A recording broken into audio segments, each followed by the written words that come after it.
자, 토요 새벽 강단을 한번 섬긴 것 같은데 여러분 기억하시죠?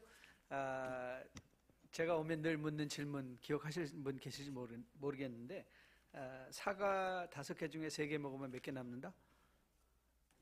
잊어버리셨어요? 몇 개 남죠? 2개? 잊어버리셨구나. 5개 중에 3개 먹으면 몇 개 남냐면 3개 남죠. 왜죠? 먹는 게 남는 거니까. 먹는 게 남는 거잖아요. 하나님의 말씀도 먹는 게 남는 거잖아요. 그렇죠? 자, 오늘 여러분 하나님 말씀 맛있게 잘 드셨으면 참 좋겠습니다. 우리 앞뒤 좌우 계신 분에게 먹는 게 남는 거래요. 한번 인사해 주시고요. 먹는 게 남는 거래요. 네, 좋습니다. 예. 자, 오늘 우리 같이 한번 말씀 보고요. 오늘 말씀 강론 함께 나누도록 하겠습니다. 오늘 우리가 함께 볼 하나님의 말씀은 히브리서 10장 19절로부터 25절 말씀입니다. 우리 다 같이 일어나서 말씀 받죠? 다 같이 일어나서 말씀 받나요? 네, 다 같이 일어나서 말씀 받겠습니다. 제가 히브리서 10장 19절 말씀부터 25절까지 받들어 봉독해 올립니다. 하나님 말씀입니다. 그러므로 형제들아, 우리가 예수의 피를 힘입어 성소에 들어갈 담력을 얻었나니 그 길은 우리를 위하여 휘장 가운데로 열어놓으신 새로운 살 길이요, 휘장은 곧 그의 육체니라. 또 하나님의 집 다스리는 큰 제사장이 계심에 우리가 마음의 뿌림을 받아 악한 양심으로부터 벗어나고 몸은 맑은 물로 씻음을 받았으니 참 마음과 온전한 믿음으로 하나님께 나아가자. 또 약속하신 이는 미쁘시니 우리가 믿는 도리의 소망을 움직이지 말며 굳게 잡고 서로 돌아보아 사랑과 선행을 격려하며 모이기를 패하는 어떤 사람의 습관과 같이 하지 말고 오직 권하여 그날이 가까움을 볼수록 더욱 그리하자. 아멘. 하나님의 말씀입니다. 다 그 자리에 앉으시고요. 제가 마땅히 6월 첫 주에 여러분과 함께 시간을 나누어야 되는데 오지 못해서 마음이 참 애석하지만 그래도 이렇게 여러분과 함께 주일을 보내게 되어서 너무 감사합니다. 저는 교회의 배려로 지금 안식월 중에 있습니다. 4개월 안식월을 하고 있는데 6월 달에는 제가 한국에 있을 것 같아요. 아니면 열일을 적사하고라도, 여러분 기억하십니까? 열일을 적사하고라도 마땅히 와야 할 터인데 길이 좀 멀어서 오지 못하게 되어서 하지만 어디에 있든지 간에 이렇게 멋지게 30년을 걸어오신 여러분들, 우리 또 박 목사님 진심으로 계속 기도하고 다음 주에 집회와 더불어서 30주년을 기해서 하나님께 영광뿐만 아니라 여러분의 마음속에 기쁨과 감사가 가득 채워지는 복된 앞으로의 2달 될 수 있도록 계속해서 기도하도록 하겠습니다. 여러분 정말 수고 많이 하셨고요. 하지만 우리가 주님 다시 오시는 날까지 달려갈 길이 아직 많이 남았잖아요. 우리 그날까지 열심을 다해서 또 여러분 더 멋지게 주님 다시 오시는 날까지 믿음 생활, 또 교회 생활, 가정 생활 잘 감당하시는 여러분 되시기를 계속해서 기도하겠습니다. 제가 이제 은퇴가 얼마 남지 않았습니다. 그래서 아니 저렇게 젊었는데 먹을 만큼 먹었습니다. 네. 제가 은퇴를 준비하면서 한때 꽂힌 것이 있었습니다. 한때 꽂혔습니다. 그게 이발이었습니다. 이발. 은퇴 후 저는 이발사가 되고 싶었어요. 1시간 동안 머리가 맡기는데 복음 전도에도 좋은 기회가 될 것 같고, 그리고 또 가만히 보니까 리타이어는 새로운 타이어를 끼는 거잖아요. 그래서 노는 게 아니라 새로운 타이어를 껴야 되는데 무슨 타이어를 낄까 했더니 이발이 괜찮을 것 같아요.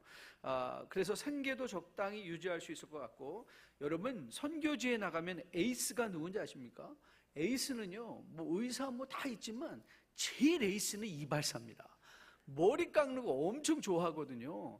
그래서 저는 정말 이발사가 되고 싶었어요. 그래서 한국 사람들 하듯이 일단 가위 좋은 거 사고요, 또 충전식 이발기, 또 그게 바리깡이라는 거 여러분 아시죠? 그것도 사고 학교에 등록해서 또 사부님을 모시고 또 면허 따기 위해서 공부 엄청 했습니다. 정말 열심히 공부했습니다. 책도 읽고 머리 깎는 유튜브 파일도 열심히 봐서 뭐 투블럭, 리전 컷, 크롭 컷, 플랫 탑, 뭐 필기 시험도 엄청 준비했습니다. 그래서 생각 같아서는요, 지금 필기시험 봐도 붙을 것 같은 자신감이 있습니다. 그런데 이 시점에 한 가지 문제가 있습니다. 머리 깎는 거 이론적으로 빠삭하게 알고 있는데 머리를 못 깎는 거예요. 왜냐? 연습이 안 돼서 그렇습니다. 연습이 안 돼서 그래요. 여러분, 이발이나 미용을 공부하다 보면 이 강사들이 절대 머리 깎는다라는 표현 안 씁니다. 머리를 깎는다고 하지 않고 항상 시술한다고 얘기를 해요. 시술이라는 단어를 사용합니다. 왜냐하면 그리고 여러분들이 이 필기시험을 준비하다 보면 의외로 의학적 질문이 굉장히 많이 나오는데 그 이유는 이 머리를 깎는다는 건 살아있는 세포를 자르는 것이기 때문에, 머리가 살아있는 세포잖아요. 그래서 이것이 준의료 행위에 해당하는 것입니다. 미용이 준의료 행위에 행하는 거예요. 그래서 이게 시술을 한다는 표현이 맞는 거예요. 시술을 하는 것입니다. 여러분 한번 상상해 보세요. 여러분, 어떤 외과 의사가 좋은 의사죠? 충분한 임상의 경험을 가지고 수없이 많은 수술 경험을 가진 의사가 좋은 의사죠. 아무리 이론적으로 빠삭하지만 오늘 칼 들고 메스 들고 와가지고 This is my first time. 여러분 몸 맡기겠어요? 안 맡기고 싶죠. 임상이 충분히 돼서 아주 수술에 익숙한 사람에 맡기고 싶지 않습니까? 마찬가지예요. 이발도 마찬가지죠. 여러분 머리 하나 맡기려고 해도 얼마나 경험이 많은 이발사나 미용사들 그런 걸 찾아가서 시술 받으세요. 그렇죠? 그 시술 받잖아요. 유명한 미용사들, 우리 또 이발사들 찾아다니는 게 우리 아닙니까? 아무리 이론적으로 바삭하게 알고 있다 할지라도 여러분, 우리가 프랙티스가 안 돼 있다면 그건 절대 아무런 가치가 없는 것이죠. 왜 갑자기 이발 이야기냐고요? 여러분, 히브리서를 한 단어로 요약한다면 히브리어를 한 단어로 요약할 수 있습니다. 그게 뭐냐면 예수 그리스도입니다. 사실 우리가 이런 히브리서를, 편지를 여러분이 누구에게 편지를 받았는데 오늘은 3줄 읽고 내일 또 3줄 읽고 그렇지 않잖아요. 히브리서는 원래 모든 편지는 어느 거나 할 것 없이 처음부터 끝까지 쫙 읽어야 돼요. 그래서 저의 꿈은 히브리서를 언젠가 한번 그냥 한 번에 강론을 하는 거예요. 한 번에 강론, 10시간도 20시간도. 그래야 사실 편지를 읽는 맛이 생기는데 오늘 여러분에게 잠시 동안 히브리서 전체를 잠깐 나눈다면요, 어렵지 않습니다. 시간 많이 걸리지 않습니다. 히브리서 기자가 하고 싶은 말은 딱 한 가지였어요. 그가 하고 싶었던 말 1장부터 열어가면서 했던 말이 뭐냐면, 자 봐라, 예수 그리스도가 얼마나 천사보다 뛰어나냐. 그게 히브리서를 열어가는 히브리서 기자의 가장 첫 번째 외쳐지는 음성이었어요. 그 후에 3장에 그러므로 형제들아 이 예수를 깊이 생각하라. 왜냐? 천사보다 뛰어난 분 아니냐라고 말한 후에 3장 1절 말씀은 굉장히 중요한데요. 왜냐하면 그게 장식 구절이에요. 그 다음 논리를 전개해 나가는데, 자, 천사보다 뛰어나신 예수 그리스도가, 그래서 그 그리스도를 깊이 생각하라 3장에서 권면한 후에 그 3장 1절은 또 다음에 펼쳐지는 논지의 중심 구절, 시작 구절, 서론 구절인데요. 그 다음에 펼쳐지는 논지 뭔지 아십니까? 이 예수가 얼마나 모세보다 뛰어나다는 거예요. 히브리인들에게 모세라고 하면 정말 언급할 수 없는 가장 위대한 인물 아닙니까? 그런데 히브리서 기자는요, 이 천사보다 뛰어나신 예수 그리스도가 이제는 모세보다 훨씬, 모세는 종으로 하나님의 집을 섬겼지만 예수는 하나님의 아들이시다. 이 아들을 깊이 생각하라 라고 하신 후에, 그뿐만 아니죠. 6장 후에 계속해서 이 7장에 걸쳐서 히브리서 기자가 깊게 뚫고 들어가는 게 뭐죠? 이 천사보다 뛰어나신 하나님의 아들로 하나님의 집을 섬기신 모세보다 뛰어나신 이 예수 그리스도가 얼마나 완벽한 대제사장이시고, 그리고 그분 자신이 얼마나 위대한 희생 제물이셨는가를 펼쳐가는 거예요. 멜기세덱의 반차를 쫓는 위대한 대제사장이시며 제물이신 great sacrifice, one and only sacrifice, 이 예수님이 바로 여러분과 저의 구원자다라고 말씀하신 후에 이제 모든 성경의 서신서들이 그렇듯이, 자, 그러면 이 뛰어난 예수 그리스도가 우리의 주님이신데 so what? 그게 매일 오늘도 부대끼며 자녀들과 부대끼고 배우자와 부대끼고 이 세상 안에서 어떻게 내가 그럼 살아내야 될 것인가에 무슨 의미가 있냐? 이 10장 19절이 중요한 이유는 이 위대한 예수 그리스도를 소개한 후에 그러면 형제들은, 자매들은 어떻게 살 것인가의 실천장의 시작이기 때문에 그래요. 신앙은 임상입니다. 우리 아까 형제님 함께 나누면서 그 하나님을 만났는데, 여러분 신앙생활은요 매일의 반복되는 연습을 통해서 성숙하고 성장하는 거죠. 저는 여러분과 저가 오늘 30주년을 바라보고 이제 30주년을 더하여 예수 그리스도 오시는 그날까지 믿음 생활을 여러분들이 감당해야 되는데, 다시 한번 우리의 메모리들을, 우리의 기억들을 리프레시하는 가운데, 그러면 이 예수를 알고 있는 우리는 어떻게 살아낼 것인가, 그 문제를 오늘 본문을 통해서 여러분과 함께 나누어 보려고 합니다. 저는 여러분과 세 가지를 나눌 거예요. 여러분의 주보 뒤에 보시면 거기에 이제 우리가 실천적으로 그러면 프랙티스 해야만 하는, 예수를 아는, 예수를 믿기로 결단한 성도들이 어떻게 살아내야 될 것이냐, 이 위대한 모세보다 뛰어나시고 천사보다 뛰어나시고 완벽한 제사장이고 완벽한 제물 대신 그 예수 그리스도를 아는 우리는 어떻게 살 것이냐. 자, 가장 첫 번째 되는 교훈이 19절과 20절에서 우리가 발견할 수 있습니다. 같이 한번 읽어볼게요. 자, 19절과 20절 같이 읽습니다. 시작. 그러므로 형제들아, 우리가 예수의 피를 힘입어 성소에 들어갈 담력을 얻었나니 그 길은 우리를 위하여 휘장 가운데로 열어놓으신 새로운 살 길이요 휘장은 그의 육체니라. 21절, 또 하나님의 집 다스리는 큰 제사장이 계심에. 자, 22절은 크게 또박또박 내 귀에 내 음성이 들리도록 같이 읽습니다. 시작. 우리가 마음의 뿌림을 받아 악한 양심으로부터 벗어나고 몸은 맑은 물로 씻음을 받았으니 참 마음과 온전한 믿음으로 하나님께 나아가자. 자, 우리가 예수 그리스도가 우리의 구원자가 되신 위대한 제사장이시고 위대한 sacrifice, 희생 제물인 걸 아는 사람들은 뭘 연습하고 어떻게 살아야 된다고요? 하나님께 나가는 삶을 살아는 거예요. 그럼 이건 참 듣기는 좋은 말이에요. 그렇죠. 하나님께 나아가자. 그런데 그럼 도대체 하나님이 어디 계시기 때문에 하나님께 나가시겠습니까? 여러분이 이스라엘을 가면 하나님께 나아가는 겁니까?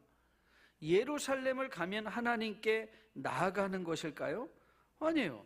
여러분, 우리는 흔히 이런 신앙의 언어들은요 굉장히 추상적인 개념입니다.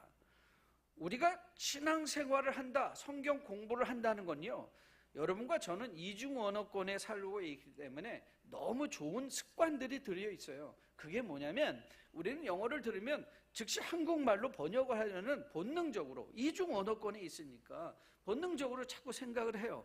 아울러 우리가 영어를, 한국말을 하면서도 영어로 통역을, 번역을 하려고 해요. 근데 여러분, 믿음 생활은 별게 아니에요. 성경을 공부한다는 건 성경의 언어를 내 언어로 다시 설명할 줄 알 때 성경을 이해한다, 이렇게 말하는 거예요.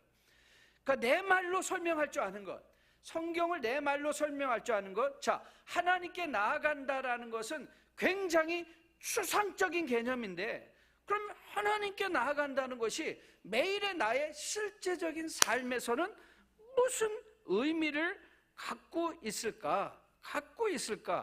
여러분, 이제 그거를 풀어갈게요. 여러분, 하나님께 나아간다는 것은요, 하나님의 임재 안에서 살아간다는 거예요. In the presence of God. 그럼 또 그 말은 또 무슨 뜻일까? 하나님의 임재 안에 살아간다. 여러분, 하나님의 임재 안에 살아간다는 건요, 매일의 나의 삶이 하나님의 예배하는 삶이 된다는 거예요. 자, 하나님께 나아간다는 것의 실제적인 첫 번째 개념은 뭐냐면요, 예배의 삶을 사는 거예요. 그런데 여러분, 예배의 삶을 산다는 건 그럼 또 대체 무슨 의미일까? 교회당에 오는 게 예배인가요? 아니에요. 교회당에 오는 것만이 예배가 아니에요. 이 구약 백성이 저질렀던, 구약 백성을 타락하게 했던 가장 중요한 신학적 오류를 하나 대라면 저는 그게 성전 신학이었다고 생각을 해요. 무슨 뜻이냐고요? 그들에게 하나님은 성전에 계신 분으로 이해를 했어요. 그래서 1년에 3번씩 성전을 가는 거예요. 근데 여러분, 하나님이 이 땅에 성전을 세워주신 것은 이 우주에 편만하게 존재하고 계신 하나님의 임재의 상징이었지, 그게 하나님의 임재의 전부가 아닌 거예요.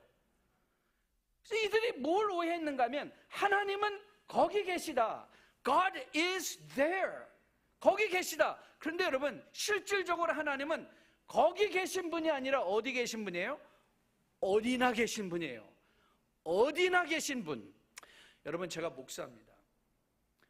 제가 이 간증을 자주 하는데요, 제가 젊어서 우리 젊은 친구, 제가 32살에 우리 목사님과 거의 비슷하게 32살에 목회를 시작했는데, 젊었을 때 제일 섭섭한 게 하나 있었습니다. 여러분 좀 그러지 마세요. 그런데 저도 그런지 다 괴로워했는데요, 젊어서 이제 구역 예배, 저를 초청해서 가서 구역 예배를 인도하고 나면요, 이 친구들이 항상 묻는 거예요. 목사님 바쁘시죠? 그래요. 안 바빠요. 괜찮아요. 근데 이제 계속 물어봐요. 바쁘냐고. 무슨 뜻인지 아시죠? 목사님 이제 가라는 거예요. 가세요. 왜요? 목사님이 계시니까 부담스러워서 못 놀겠다는 거예요. 부담스러워서 못 놀아. 그러니까 가라는 거예요. 여러분, 저는 그때는 섭섭했는데 이제는 그런 분들이 고마워요. 여러분 생각해 보세요. 목사라는 타이틀을 가진 사람만 있어도요, 성도의 행동이 변해요. 그게 임재신앙인 거예요. 여러분, 목사라는 타이틀을 가진 사람만 있어도 내 행동거지가 변한다면 생각해 보세요. 하물며 하나님이시겠습니까? 하물며 하나님.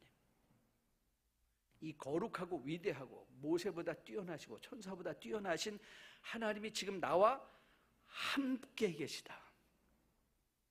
여러분, 그 임재 의식이 예배적 삶을 사는 거예요. 그래서 뭐라고 골로새서에서 바울이 권면하는지 한번 들어보실래요?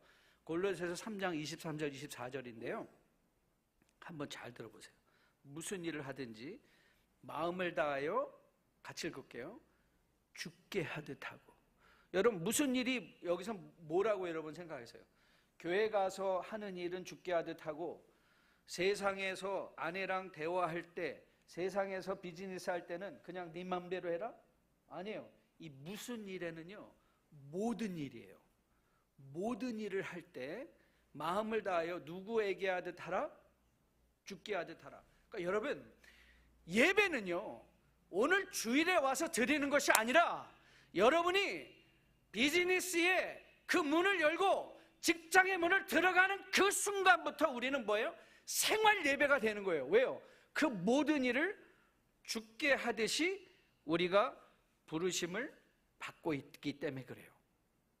이게 하나님께 나아간다는 거예요. 이게 하나님의 임재의식을 갖고 살아간다는 거예요.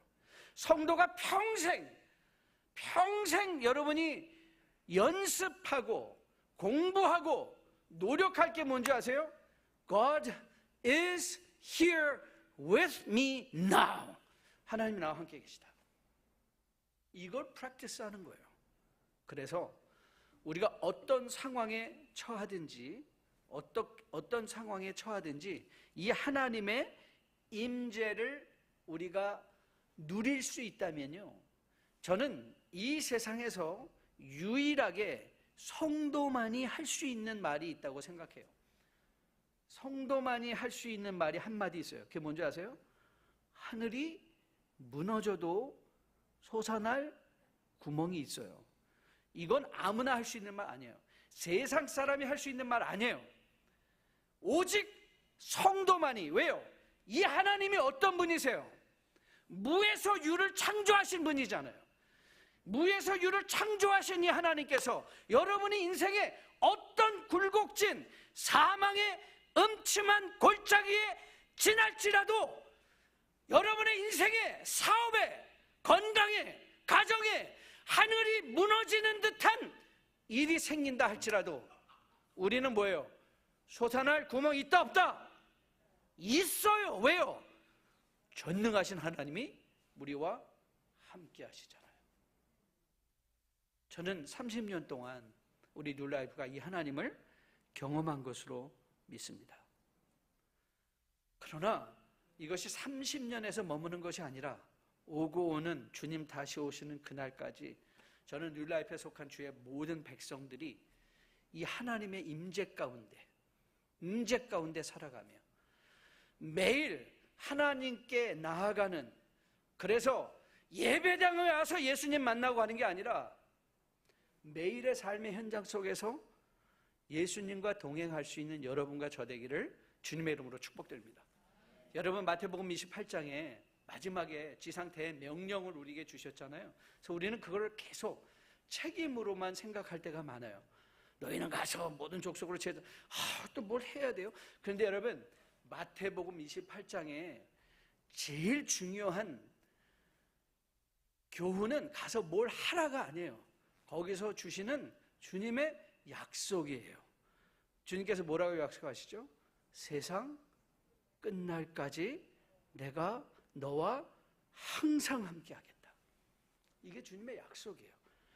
우리가 갈 수 있고 할 수 있고 오늘 드릴 수 있고 사랑할 수 있고 용서할 수 있고 섬길 수 있고 감사할 수 있고 우리가 누릴 수 있는 유인은 어디 있는가? 이 하나님이 우리와 함께 하신다. 이 예수님이 우리와 함께 하신다. 이 임재의식, 저는 여러분이 이 임재의식을 가지고 여러분의 인생 속에서 이 하나님을 누리며 살아낼 수 있는 여러분과 저 되기를 주님의 이름으로 축복드립니다. 자, 하나님께 나아가는 삶, 두 번째 교훈이 있습니다. 그게 뭐냐면, 두 번째 교훈은요, 진리에 이끌린 삶을 살아가는 거예요. 진리에 이끌리라. 자, 23절이에요. 자, 23절 같이 한번 읽습니다. 같이 읽을게요. 시작. 또 약속하신 이는 믿으시니 우리가 믿는 도리의 소망을 움직이지 말며 굳게 잡으라. 뭘 굳게 잡으라고요? 뭘 굳게 잡으라? 믿는 도리의 소망을 잡으라 이 말이에요. 믿는 도리의 소망을 잡으라. 여러분, 우리는 누구나 할 것 없이 무언가에 이끌려 살아갑니다. 여러분이 세상에 이 쇼핑센터를 가도 여러분들에게 이끌리는 게 있어요. 그래서 우리는 그걸 따라가는 거예요. 그걸 따라가고 그걸 갖고 싶고 소유하고 싶은 거예요. 여러분, 우리가 이 땅을 살아가면서 예수 그리스도를 믿는다, 예수 그리스도가 내 인생에서 가장 중요하다라는 말을 다른 말로 번역하면 무슨 뜻이냐면, 나는 예수 그리스도를, 그분의 진리를 쫓아간다는 거예요. 이거는 열심과는 이전이에요. 제가 지금 자동차로 여행을 하고 있는데요. 여러분, 이 자동차로 여행을 하다 보면요, 요즘은 이 GPS가 우리 전화기 하나만 갖고 있으면 어디든지 다 갈 수 있잖아요. 계속해서 우리를 계속해서 참 사랑하는 그 아줌마가 계속 말씀해 주세요. 오른쪽으로 꼬부라지세요. 쭉 가세요. 계속 우리를 이끌어주죠. 그 말로. 그런데 여러분, 제가 이제 콜로라도에서 LA를 오려면요, 일단 I-70 웨스트를 타고 와야 돼요. 그런데 제가 어떻게 해서 잘못 돌다가 가서 문득 고개를 들어보니까 이게 뭐야? I-70 이스트를 달려가고 있는 거예요. 그럼 뭐 해야 돼요? 여러분, 그때는요, 열심히 가는 것만큼 불행해지는 거예요. 왜냐하면 내가 가려는 목적지에서 더 멀어지니까 열심히 가는 것만큼 불행한 거예요. 여러분, 종교에서 가장 불행한 게 뭔지 아세요? 종교에서 가장 불행한 건요, 진리가 아닌 것에 이끌려 열심히 가는 거예요. 저는 그것만큼 불행한 게 없다고 생각해요. 여러분, 기독교의 모든 이단들, 여러분 뭐 넷플릭스에서 나는 신이다, 그런 거 보면 얼마나 놀랐어요. 근데 저는 뭐를 보면서 정말 놀라고 정말 안타깝게 생각했냐면, 어떻게 저런 사람들은 저렇게 열심히냔 말이에요. 진리도 아닌 것에 왜 저렇게 열심히냐. 그런데 사랑하는 성도 여러분, 저는 여러분에게 한번 묻고 싶습니다. 여러분은 정말 진리에 대해서 얼마만큼 진심으로 열심으로 믿고 따라가고 계신지요? 여러분의 인생에 있어서 하루를 시작하며 가장 먼저 시작되는 오늘 귀한 형제님, 일어나면 하나님이 생각난다. 저는 그 생각, 여러분, 우리 형제님 그냥 끝까지 평생 잡을 수 있기를 주님의 이름으로 축복드립니다. 그거 하나님 생각나는 것, 여러분, 쉽지 않습니다. 여러분의 생각을 사로잡지 않는다면 그건 불가능한 일입니다. 그건 굉장히 의지적인 일입니다.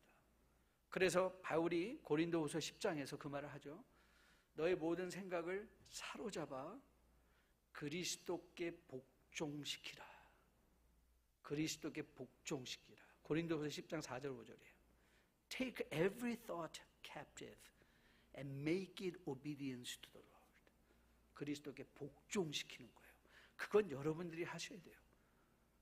그 일의 시작점은 하나님의 말씀이에요. 하나님 말씀 여러분 읽으셔야 돼요. 하나님의 말씀에 진리에 이끌린 삶을 산다는 건 하나님의 말씀을 정말 여러분들이 1년에 1독도 안 하신다, 이거 부담이라고? 아니요, 저는 이런 부담 받으셔야 된다고 생각해요. 여러분, 제가 요즘 들어서 하나님께 제일 감사하는 것, 제가 먼저 회개한 것, 목회 생활을 하면서 제가 회개한 게 하나 있어요. 그게 뭐냐면 제가 하나님의 말씀을 너무 일처럼 읽었다는 거예요. 설교를 준비하기 위해서 읽고 성경을 가르치기 위해서 읽었는데, 제가 오늘 하나님께서 저에게 많은 도전을 주시고 깨닫게 해주셨어요. 너는 하나님 말씀 그 자체가 중요하고 하나님 그 말씀 자체를 읽어야 되는 것 아니냐? 그리고 많이 회개하고요, 하나님 말씀 열심히 읽기로 제가 작정하고 항상 여행 때도 하나님 말씀을 읽습니다. 그게 우리의 마음을 뿌림을 받는다 할 때, 그 뭐로 우리의 마음에 뿌림을 받는가? 하나님의 말씀으로 뿌림을 받는 거예요. 여러분이 하루에 한마디의 말씀도 없이 하루를 살아간다는 건 그건 불가능한 일입니다. 진리에 이끌릴 수가 없습니다. 우리의 생각을 사로잡아 그리스도께 복종시킬 수가 없습니다. 저는 뉴라이프에 속한 주의 모든 백성들이 이제 30주년 동안 읽었던, 저는 성경을 보통, 저는 이 성경 너무 오래된 거 계속 글 들고 다니는 거 좋다고 생각하지 않아요. 성경은 3년에 한 번씩 바꾸세요. 그래야지 성경 찍는 사람도 또 먹고 살 거 아니에요. 그렇죠? 뿐만 아니라 여러분, 이렇게 저는 성경에 계속 줄을 치면서 읽는데, 이렇게 해놓은 거를 제가 이거를 3년에 한 번씩 계속 바꿔야 되는 이유는, 어쩌다 보면은 그냥 줄친 것만 읽고 넘어갈 때가 너무 많아요. 그럼 하나님 전체를 읽을 수 없거든요. 하나님 말씀, 오늘도 나에게 주신 새로운 하나님의 은혜가 있는데 줄친 것에 꽂혀가지고 그거 읽고 넘어가고 계속 같은 말만 반복해서 읽으면서 풍성하게 준비되어 주신 우리를 진리로 이끌어 가실 매일의 삶의 그 말씀들을 놓칠 때가 많이 있죠. 뉴라이프에 속한 주의 백성들은 이제 오늘 이후로부터 하나님 말씀에 이끌려 진리로 복된 성도의 삶을 살아낼 수 있는 여러분과 저 되기를 주님의 이름으로 축복드립니다. 자, 하나님께 나가라, 진리에 이끌리라. 자, 마지막으로 이제 예수 그리스도를 구주로 믿고 섬기고 살아가는 우리들이 뭘 해야 되냐. 자, 마지막 교훈은 공동체에 속한 삶을 살라는 거예요. 공동체에 속하라. 자, 저는 한국말이 참 좋습니다. 공부를 하면 할수록 한국말이 참 기가 막힌 말이에요. 여러분 한국말에 사람을 인간이라고 표현하잖아요. 인간. 근데 이 인간이란 말은 사람 인자의 사이가 한자란 말이에요. 왜 사람이 인간인가? 그래서 한국 사람은요, 저는 그게 굉장히 성경적이라고 생각하는데, 우리의 인간의 인간됨을 공간적으로 이해를 하는 거예요. 이거 굉장히 중요한 개념입니다. 공간적. 이 공간적이라는 게 뭐냐면, 나를 나되게 하는 건 내가 맺고 있는 사람과 관계 속에서 내가 된다는 거예요. 제가 남편인 이유는 제가 아내가 있기 때문에 남편인 거예요. 그러니까 그 공간 속에서 저의 정체성이 형성되는 거예요. 그게 인간인 거예요. 관계를 의미하는 것이죠. 그렇기 때문에 이 코로나 바이러스 이후에, 사태 이후에 많은 사람이 굉장히 신앙생활이 개인적으로 전락할 경우가 많이 있어요. 여러분, 온라인 예배 드리고 거기서 머무는 것, 그거 신앙생활 아닙니다. 신앙생활은요, 관계가 형성되는 거예요. 관계 속에 들어가야 돼요. 관계 속에. 관계가 형성되지 않는 신앙생활은요, 이 관계에서 확증되지 않은 신앙생활은요, 그건 착각이고 일루전일 때가, 굉장히 허상일 때가 많이 있습니다. 우리의 믿음은요, 관계 속에서 확증돼야 돼요. 내가 얼마나 오래 참는가, 그건 원수들과의 사이에 속에서 내가 오래 참는 게 확인될 수 있는 거예요. 그래서 여러분, 성경에서 믿음을 설명하면서 아까 말씀드렸죠. 추상적인 단어를 실질적인 단어로 번역하는 게 믿음의 행위고 공부라고 그랬잖아요. 여러분, 신앙생활에 세 가지 가장 중요한 믿음의 언어를 대라 하면 그걸 거예요. 믿음, 사랑, 소망. 굉장히 좋은 말이죠. 그러나 여러분 생각해보세요. 이건 다 추상적인 단어들이에요. 믿는다는 게 도대체 뭐예요? 사랑하는 게 도대체 뭐냔 말이에요. 도대체 소망을 갖는다는 게 무슨 말인가? 그런데 성경은 거기서 머물지 않는 거 잘 아시죠? 성경은요, 추상적인 단어를 항상 실질적인 단어와 연결시켜요. 데살로니가전서 1장을 보면 믿음에 뭐가 있다? 믿음에? 이거 여러 번과 나눴는데, 믿음에 faith and what? work. 믿음의 역사. 그렇게 저 바라보시면 안 돼요. 이러고 있으면 안 되시고 딱 박자가 맞아야지 이게 잘 되는 거죠. 자, 그럼 이거는 되겠죠. 사랑의 수고. 감사합니다. 저 넘어질 뻔했어요. 이거 안 나오면 어떡하나. 여러분, love and labor. 내가 누구를 사랑한다는 건요, 수고하지 않으면 사랑 아니에요. 다시 한번 들어보세요. 여러분, 남편이 맨날 집에 와가지고 honey, I love you. I love you so much. 그리고 소파에 저 기대서 ESPN만 계속 보고 있어요. 청소할 건 널려 있어요. 아들은 저기서 막 찡찡거리고 울고 있어요. 설거지가 산더미처럼 쌓여있어요. 아내도 지금 일 갔다 왔는데 앉아가 honey, I love you 그러고 앉아있으면 그거 아내들이 사랑으로 느껴질까요? 안 느껴지죠. 감사합니다. 전혀 안 느껴지죠. 그리고 그건 사랑이 아닌 거예요. 사랑은요, 일어나서, 저는 수고라는 말이 제가 그냥 이렇게 풀어버렸어요. 손수자에 고생할 골자. 손이 고생해야 돼요. 아내 사랑하면요, 아내 사랑하는 남편들은요, 여러분의 손이 아내를 위해서 뭔가 고생하고 있어야 돼요. 손이 고생도 안 하는데 사랑이라고요? 그럼 여러분이 하나님 사랑해요 라고 했을 때 그 사랑은 어때요? 저는 이렇게 물어요. 하나님 사랑한다고 막 나와서 I love God so much. 그럼 저는 이렇게 물어요. 형제, 요즘 하나님을 위해서 수고하고 고생하는 거 좀 뭐가 있어요?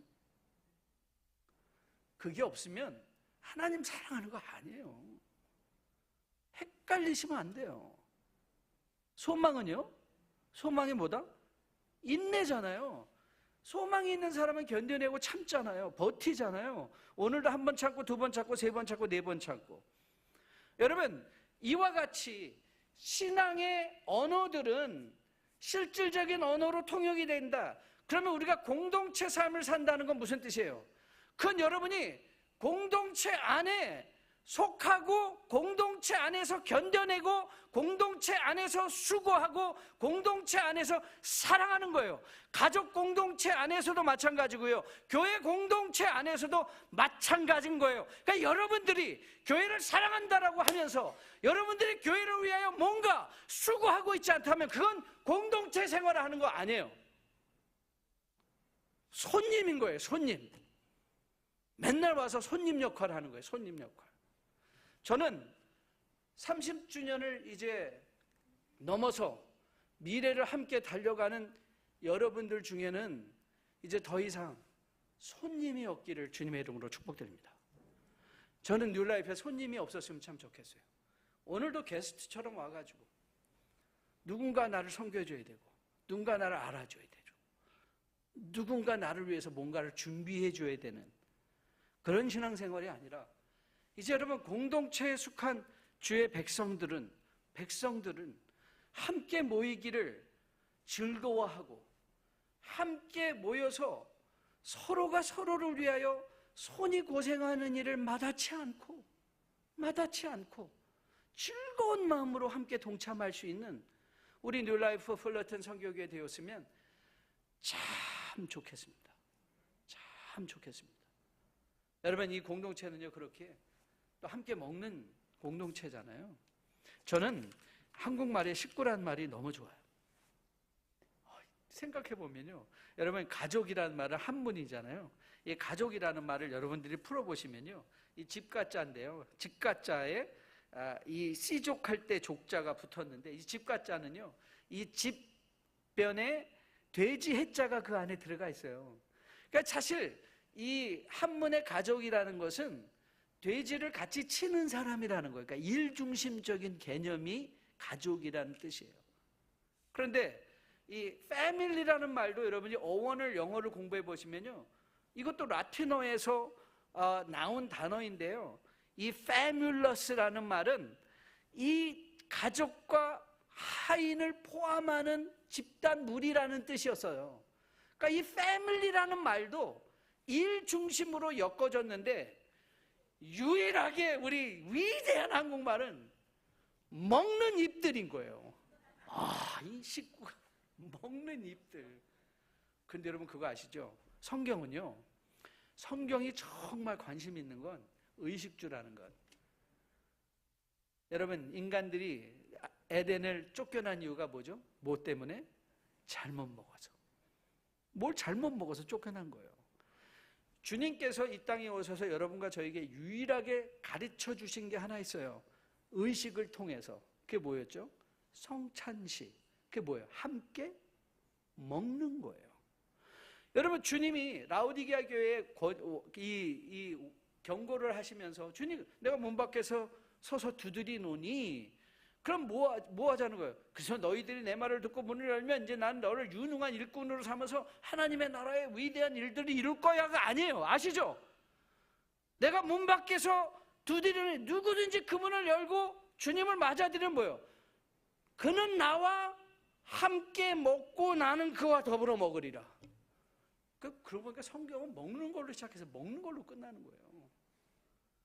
공동체는요 힘을 내서 함께 먹어야 돼요. 그게 공동체의 식사고 그게 성찬식인 거예요. 그리고 그게 애찬인 거예요. 저는 이제 지금까지 잘 먹었는데 우리 뉴라이프 교회가 앞으로 이 30년을 뒤로 하고 또 30주년을 향하는 그 걸음 속에 정말 잘 먹는 공동체 되었으면 좋겠습니다. 여러분 음식만 잘 먹는 거 아니에요. 우리가 처음에 뭐라고 말했죠? 먹는 게 뭐다?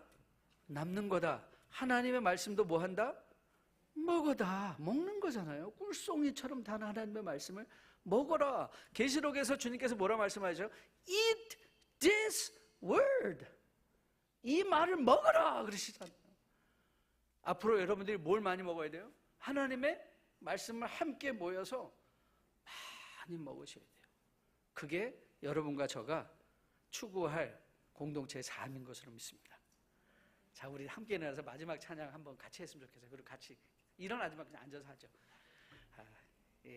왜냐하면 또 목사님 나오셔서 축도해야 되니까 일어나지 마시고요. 우리 찬양 하나 할게요. 주님 한 번만으로 나는 만족해. 찬양하려고 하는데요. 지난 30여 년 동안 저는 그런 것 같아요. 우리 뉴라이프는 정말 우리 목사님 30년을 걸어온 걸음을 보면 아마 세상적으로 많은 것을 누릴 수 있었을 것 같아요. 1세에 우리가 집중했다면. 그런데 우리 2세들을 위해서 계속 세우시고 이제 여기까지 오셔서 우리가 이제 반주 시작하셔도 됩니다. 반주 시작해 주세요. 네, 같이. 자, 우리 이제 가야 되는데 여기까지 올 수 있었던 이유는요, 예수님 한 분 때문에 만족했기 때문에 올 수 있었어요. 우리 목사님과 저도 정말 30년 직인데 함께 올 수 있었던 것은 주님 때문인 것이죠. 그리고 저는 우리 뉴라이프를 하나로 엮어주는 것도 예수님 때문이라고 믿어요. 히브리서의 주제도 예수님이죠. 여러분, 만족한다는 말이 또 정말 재밌는 말이에요. 찰만자의 다리족자거든요. 그래서 만족한다는 건 모든 것이 풍성하다는 말이 아니에요. 다리까지만, 발까지만 채워줘도 만족, 감사하다. 그 발까지 채워주시는 분이 누구세요? 예수 그리스도시거든요. 이 예수 그리스도를 사랑하고 그리스도만 좋아하는 공동체는요, 하나 될 수 있어요. 진리로 이끌릴 수 있어요. 그분의 임재 가운데 살아낼 수 있어요. 그래서 한번 찬양할게요. 주님 한 분만으로 나는 만족해. 나의 모든 것 대신 주님 찬양해. 우리 한번 찬양해 볼까요? 주님 한 분만으로 나는 만족해. 나의 모든 것 대신 주님 찬양.